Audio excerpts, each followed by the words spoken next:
Tadi saya mengatakan bahwa para politisi itu menganggap bahwa pemilihan kepala daerah atau pemilihan umum kita ini benar-benar dikuasai oleh praktik politik uang. Dan publik itu benar-benar terbeli oleh uang yang diberikan oleh para kandidat.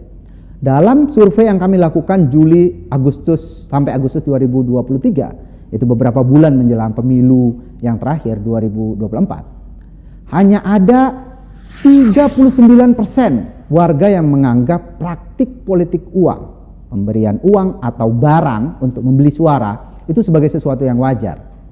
Jadi ini juga di dalam narasi yang dikemukakan oleh para pengamat, ini juga biasa disebut sebagai toleransi politik uang di Indonesia itu hanya 39%. Jadi kurang dari setengah publik Indonesia yang menganggap itu sebagai praktik yang wajar.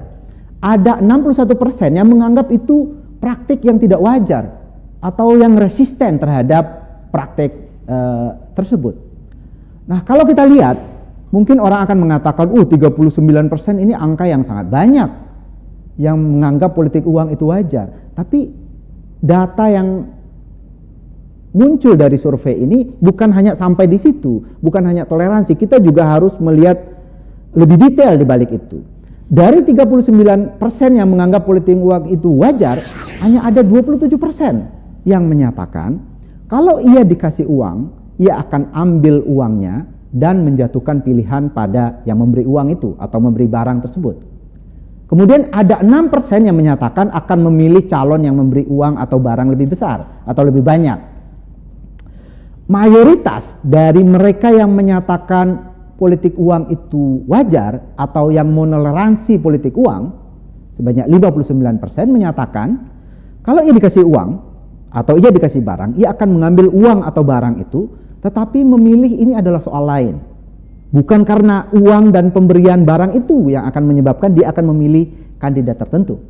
Bahkan ada 9% yang menyatakan walaupun politik uang itu wajar, tapi kalau saya dikasih uang atau dikasih barang, saya akan menolak, saya tidak akan ambil itu.